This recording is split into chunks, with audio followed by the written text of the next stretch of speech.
So, some of you I know, some of you have been in my classes before or currently, and some of you I've seen around but don't know. So, hi, my name is Tegan. I'm the senior English teacher at Prime. And you might think that is a weird thing because English teacher here to tell you about why English is a terrible subject. I don't mean English is intrinsically terrible, but it is a very difficult subject to do at school for a number of reasons. So I'm going to talk a bit realistically about the school system and how it sometimes sets you up a little bit for failure in English, and also about cultural attitudes towards English and why, we don't think it's very important and we don't know how to study it. So that's basically what we're going to talk about today. And at the end, I'm going to do a Q&A, so if I make you feel very doom and gloom about your prospects for doing English in year 11 and 12, don't fret, you can ask me questions at the end and hopefully we can solve any problems that arise for you. Alright, so the first thing that is wrong with English, it has an image problem. Raise your hand if you don't really enjoy English. Yeah? Pretty much most of you, right? Now, that's fine, but a lot of students don't really enjoy math either, but they still try hard at it because math is important. What usually happens for English though, is that when you don't enjoy it, you stop trying hard at it. So there's obviously a cultural perception that's a bit different there. We think that math is important and we have to keep working at it, but we don't necessarily think that English is an important subject. Another problem, and maybe the reason why that is because English is a difficult subject to teach, okay? If I were teaching you physics and I wasn't very good at physics myself, I could look up the back of the textbook and the answers would be in there. The theory would be broken down and explained to me. There isn't any such manual for teaching English. So English teachers don't have a framework that necessarily helps them. So if you have someone who's not particularly good at English themselves teaching you, they're not going to be able to rely on something like a textbook to unpack stuff for you. This brings us to another problem. Many people who teach English don't actually have any qualifications in English from higher education. So if they're not being given support from a textbook in the classroom that explains to them how to do stuff, they maybe also didn't learn English literature at university either. So that means that they're kind of floundering and trying to understand the text maybe as much as you are, and then they turn around and they have to explain it to you. So that means that the quality of English teaching can vary greatly. I'm assuming that everyone in this room has at some point in their life had one really good English teacher who was really passionate and really knew what they were talking about. Has everyone had at least one at some point that was really awesome? Yeah? Changes the whole subject for you when somebody really cares and really knows what they're doing. Has everybody also had a very dodgy English teacher who didn't really know what they were doing? Yeah, most of us have had that as well, right? So it varies greatly, much more variance than you'll find in maths or science teaching. Because of all of these reasons, students end up kind of disengaged from English. You kind of think it's a joke subject, or it's too subjective and you don't know what to do to please one teacher or please a different teacher, or you might find that the standards are vague and you're not sure particularly what they want you to do, or that you're more or less confused about how do I get better at this subject? Okay, it's not as clear or simple or easy as it is for some of the other subjects in order to figure out how to improve. Unfortunately, it is also the most important subject. Now, I'm not just saying that because I'm an English teacher and you're assuming that I have bias, right? It's the only mandatory one that you have to do in Year 12, okay? And it's mandatory for a reason. English usually ends up being the one that makes or breaks your ATAR. So when you think about how you're going to enter university, supposing that you want to go on and study at university after school, when you're thinking about how scaling is going to work, imagine your ATAR starts with whatever mark you get for English. Okay, so if you get 70 for English, that's where your ATAR starts. And then if you do other subjects where you get higher marks, like say you get band 6 and everything else you do, that'll have a drag up effect depending on how valuable NISA thinks your subject is. But think about how much you'd have to do in order to drag a 70 up to a 90. That would be very hard work. So a lot of people underestimate exactly how much English is going to affect their ability to get into the university of their choice. It's also the 2-unit subject with the largest course content.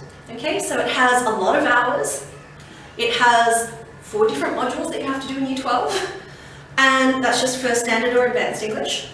And you have to learn probably and memorise more content in that subject than you do in any other subject.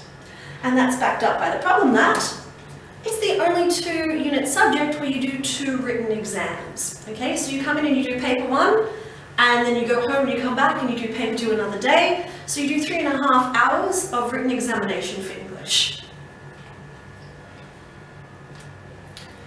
You need English even if you don't like English, because English is necessary to do well at university. No matter what you choose to study, a lot of your assignments that you turn in will have an English written component, or you'll have to be able to stand up in front of a cohort and talk and discuss an idea.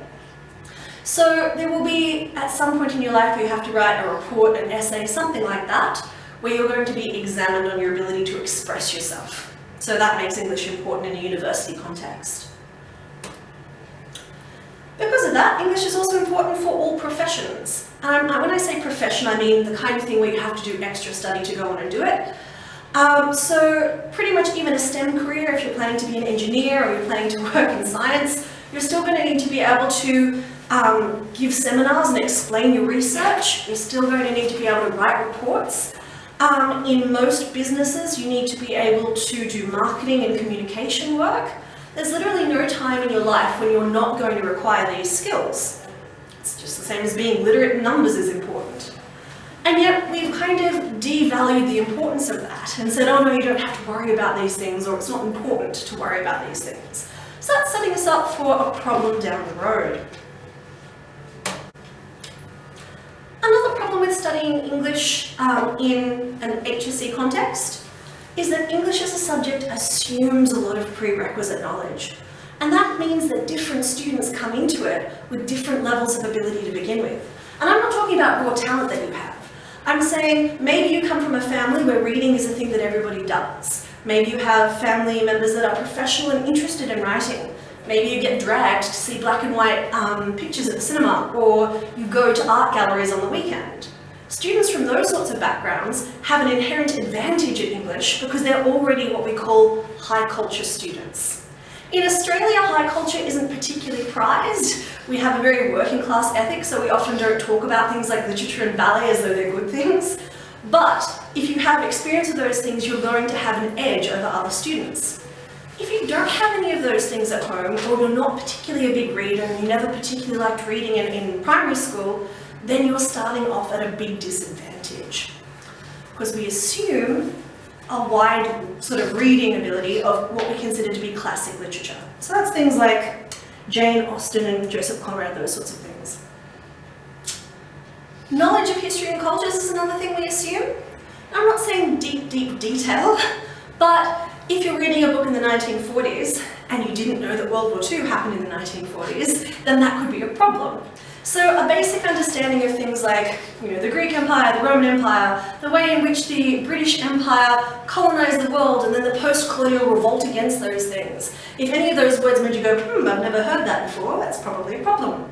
If you've never heard the words Romanticism or Renaissance, and you don't know what they mean, that's going to end up being a problem for you at some point in your schooling. You also need current knowledge. So you need to know a little bit about politics, news, and current events. So I usually encourage my Year 12 students to read at least the headlines from news websites. If you're interested in the article, open it and read it. If you're not interested in the article, you don't have to, but you do kind of have to know something about the world. And the reason, well, there are a couple of reasons. One reason is that if you're aware of social concerns that are happening in the 21st century now, you're more likely to understand them when you read similar things that are happening in texts that came from older societies. Another reason is that when we do paper 1 of the HSC, there is a comprehension component, and we use current texts in that section. So let's imagine there's anyone in this room who's never heard of COVID, right? I'm assuming that everyone in the room has heard of COVID-19. But let's say you go into the exam and you've never heard of COVID, and there is a poem in paper 1 that is talking about plague, and they're using it as a metaphor for the social distancing that we've all gone through. If you don't have that social knowledge of knowing that this poem is obliquely referencing COVID, you're going to miss the point of the question. And there are all sorts of parts of English that require you to have that kind of cultural knowledge in order to unpack what's going on in the text.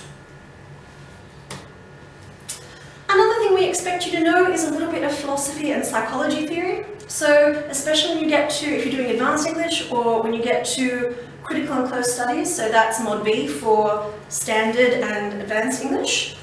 When you do those subjects, we expect you to read the text through different frames. So that means you might need to know Freudian analysis or Marxist analysis to figure out a particular way of reading and framing a text. If you've got no idea who those people are, it's probably a good idea to go to Wikipedia and look them up, because they will come back to hound you at some point in your HSC.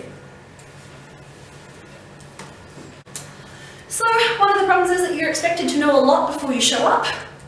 Another problem is that there's a wide variety of skills you need to make you good at English. So when I teach and I meet new students, the first thing they usually say to me is, I say, oh, what do you want to work on in English? What are your weak skills? And they go, oh, essay writing, right? Because that's the one skill we all know that we need for English. We know we need to be able to write an essay. And yeah, it's important. So to be good at essay writing, we need to have critical thinking. We need to be logical. We need to be clear. And we need to have editing skills so that we can think about the best way of saying something and what's important information and what's less important information. So writing an essay shouldn't be about using big, flowery, important, impressive words. It should be about communicating ideas as clearly as possible. So you want to imagine that you're a teacher and that you are teaching the teacher the best way to put the ideas on the page and what you've learned about the text.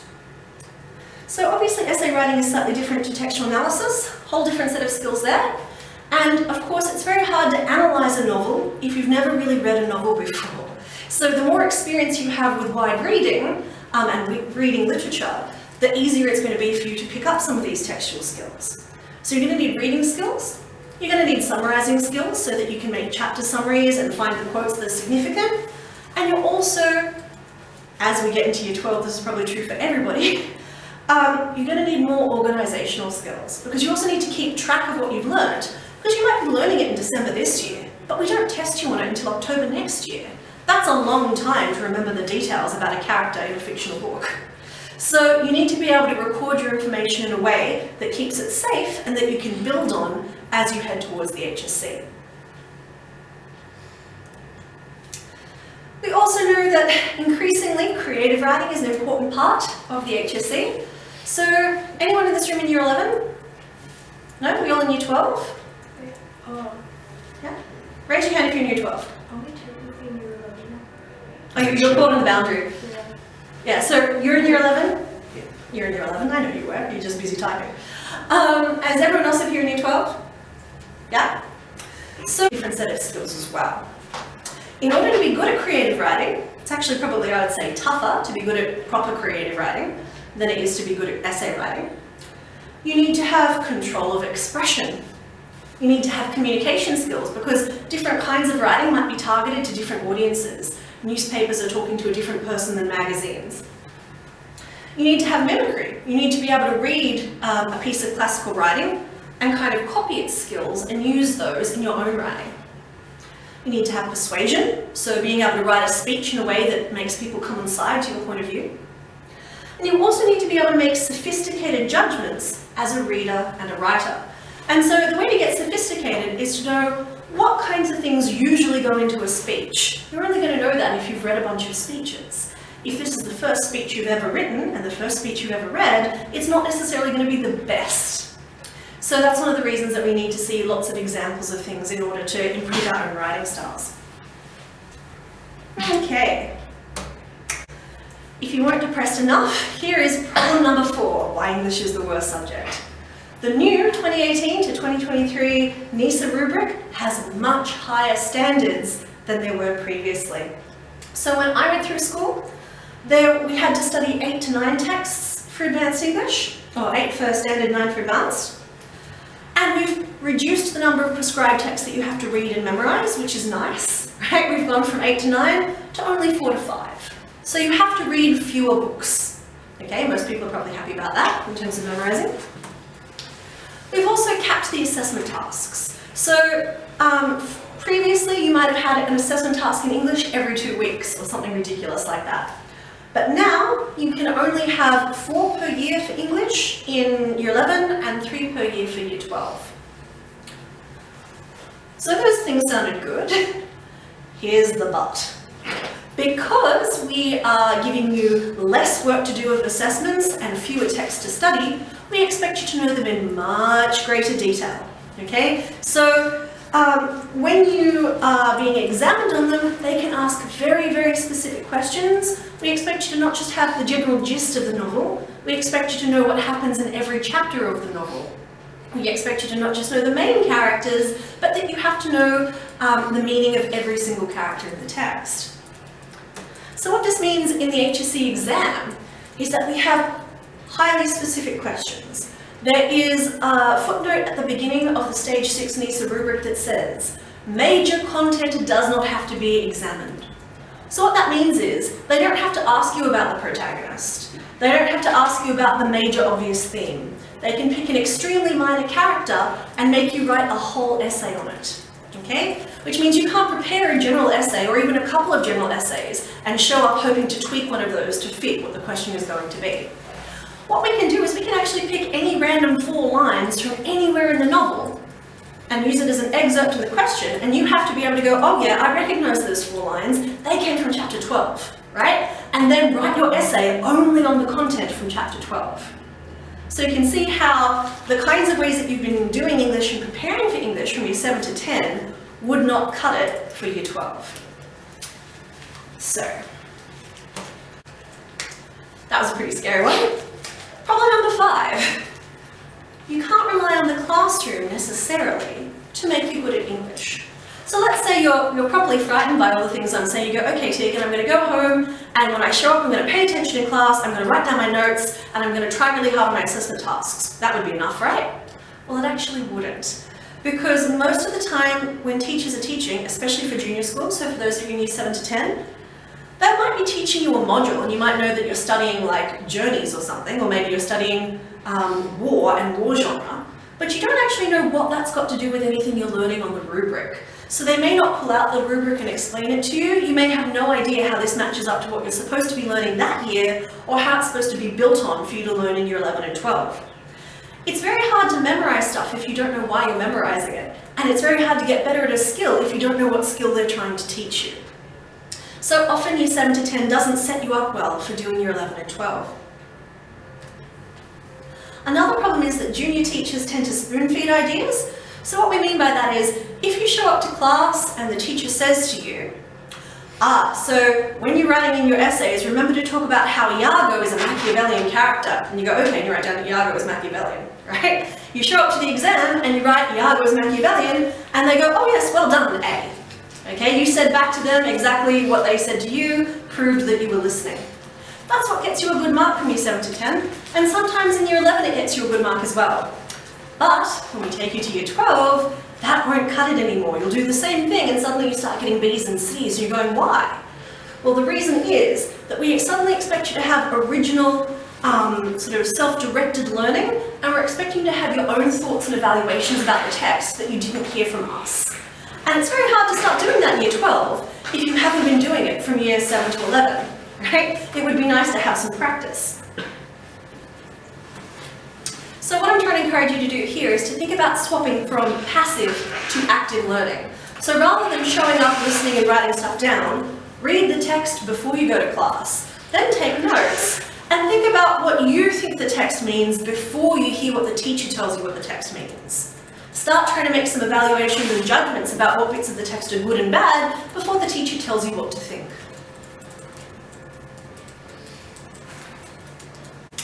And so we're saying that we need to do some different things at home and maybe take more responsibility at home. That brings us to problem number 6. English is poorly studied at home, often not at all. Raise your hand if you do 2 hours or more maths study a week at home, like doing homework and stuff, yeah? Most people, right? Raise your hand if you do 2 hours or more English study at home per week. Ribbit, okay? And yet we said, we know maths is important, right? But maths isn't on the rubric that you have to do for the HSC, and English is, right? And yet we've all figured out that we have to study for math, but we haven't got that idea that we have to study for English at home, right? So what I usually find is that when I meet students from year 7 to 11, sometimes to the beginning of year 12, they don't study English at home as often as they would math, or even at all. They only pay attention to English when they've been given an assessment task. and then they work on the assessment task, they hand in the assessment task and forget about English until the next one. Okay, so obviously that isn't what we call active learning, that's pretty passive learning. It's also the fact that statistically in Australia, only 1 out of 3 high school students read at home. Now maybe you get a free pass for not reading literature in your Year 12 year because you might be super busy and not have a lot of free time at all. But from Year 7 to 11, the idea that nobody reads, anything sort of intellectual or clever is probably a problem. Because basically, to get smarter, not just at English but in general, language is the software that your brain runs on. So if you want to become, more incisive, more intellectual, you have to read smarter people in order to become smarter. So it's probably a problem if we're not putting anything good into our brains, we can't expect much good to come out of it either.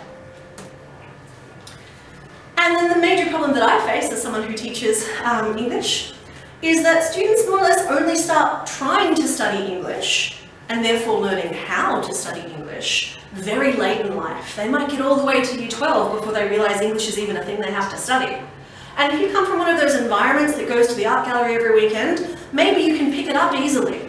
But if you come from an environment where literature isn't very important and high culture isn't very important in your home, you're going to be massively behind. And it can take 3, 4, for some people it takes all 6 years to get themselves to a point where they're ready to do Year 12. So try not to think of Year 7 till 11 as, oh, I need to do well in my Year 9 yearlies, or I need to do well in my Year 11 yearlies. What you need to do from Year 7 is learn how to be good enough to do the HSC in Year 12. That's the focus. So, hopefully you're mildly scared now. If studying is the thing you absolutely have to do, how do you do it? So a lot of the time you've got the best will in the world, you tried to be good at English, but no one explained to you how to study English. You didn't really know you were supposed to be doing it, and no one ever showed you how to do it. So if you try and do it, what should it look like? I would recommend that you start by doing study paragraphs. So the idea of a study paragraph is that it looks kind of like a paragraph that could go in an essay. So it's going to have a main idea, like a topic sentence. It's going to have quotes with techniques and explanations. And you're going to direct it towards the ideas in the rubric. So if you're doing Year 12 and you've just done human experiences, you might look for an idea in the rubric which is inconsistencies in human behaviour and motivation. That's one of the lines from the Year 12 rubric. And then you might look at Chapter 1 and go, does the main character do anything inconsistent in Chapter 1? And then you write that title down and you get quotes, you put them down as dot points, look at the quotes and try and figure out what the technique is. And then you would, when you've got sort of 4 or 5 quotes together, you just take out the dot points and turn them into full sentences. That's what a study paragraph should look like. That is how you're going to remember information that you learn in December all the way into October next year. And it's also a synthesis task. So it means that when you're unpacking something and writing the notes in sort of the column of your novel, you're deconstructing and learning, but you're not actually putting together the way to express it. So you might find that you understand the text, but you're not very good at showing me and communicating to me as I mark you that you actually do know what's going on. So unpacking is one important part, but the other part is we have to do the synthesis task of making those study paragraphs. What's awesome about that is that they turn into kind of like Lego blocks, and you can put them together in any combination. And so you don't have to try and learn like 1 or 2 or 3 essays that you're going to walk in the door and use. You can just put together the blocks that are useful for the very specific question that they ask you on the day. So for Year 7 to 10, maybe 2 hours a week of study. Now I know that when you're doing the Year 10 exam, you probably don't need this study in order to pass the exam, but that's not the point. You're not doing it for Year 10, you're doing it for Year 12. That's the logic. If you are already in Year 11 and 12, 4 hours a week of doing study paragraphs would be appropriate, especially when you've been given a new module and a new text. You might find that by week 10, it doesn't have to be 4 weeks, if you've already got all your study paragraphs done. But if you haven't done any at all, 4 hours a week is probably pretty good. Another thing you can do is to think about self-directed study. This doesn't have to be done super seriously. You can just go into Wikipedia and read about the author, and anything interesting you learn about their lives you can put as a dot point that you can add into a study paragraph later. So you might look up the historical context. Okay, so, oh, we're studying a poet who's from Romanticism. I could go look up what Romanticism is and put down some dot points about that. We could look at their legacy. So I might think about the ways in which the text has filtered into popular culture. So, anyone in this room had to read Frankenstein? Yeah, 1, 2, yeah, 2 people read Frankenstein. Anyone in this room know roughly what Frankenstein's monster looks like? Raise your hand if you think you have a picture of what it looks like in your mind. Yeah, a fair few of you, right? So his greenish skin, got bolts in his neck, kind of looks like this, right? Most of us have an idea of that because it's permeated popular culture. So you never have to have read Mary Shelley's novel to kind of roughly know what Frankenstein looks like. So that's what we mean by a kind of cultural legacy or a literary legacy. These sorts of things filter into the way that we think and understand about societies.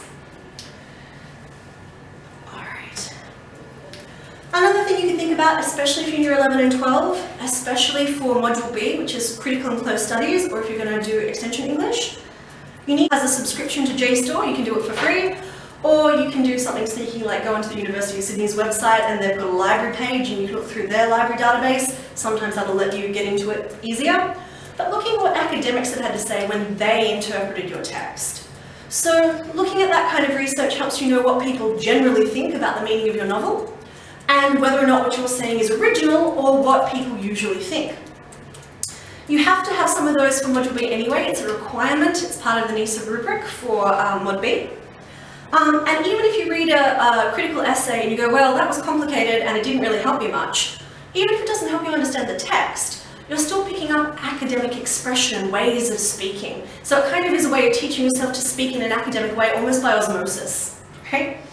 The other big culture shock is that you will need to reread your text. So if you're doing the HSC this year, or when you do the HSC, I'd expect that you read the novel before you go to class for the first day.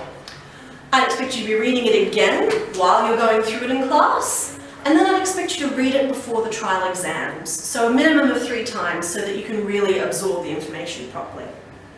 You'll also find that when you reread a text, you see it in a slightly different way when you know stuff to when you read it sort of, in the first time you didn't know anything about it at all.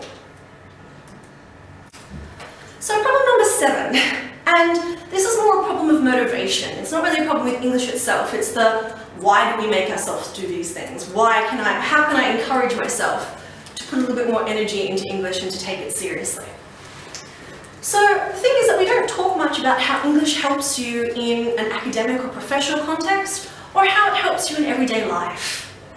Being able to speak and write well is impressive, okay? So you need to be able to sit down in a job interview and talk to someone in a way that makes them think that you're a responsible, intelligent adult.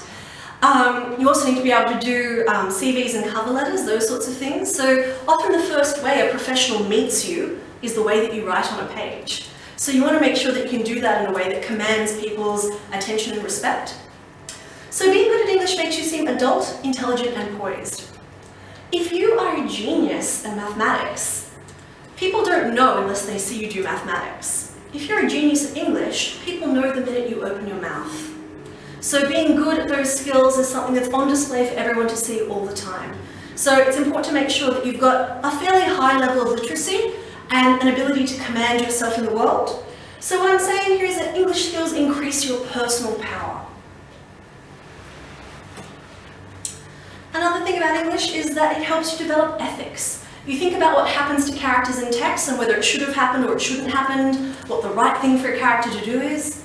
You increase your reasoning skills. You can think logically about problems and detach from problems and think about them outside of yourself. It can help you make smart choices, both in the short term and long term.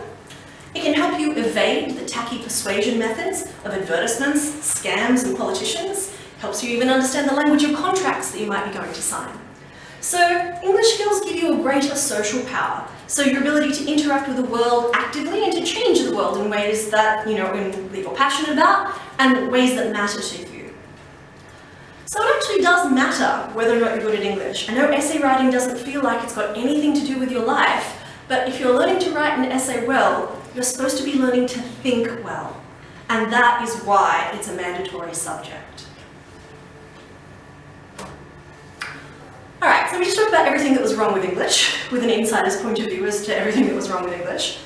So how can we turn this around and make English our best subject, or at least the best it can be for you? I'm not suggesting you have to automatically love the subject, but you need to appreciate that there are some issues with it, maybe some things that have been holding you back, and think about your strategy for how you're going to get around that to make English work the best it can for you.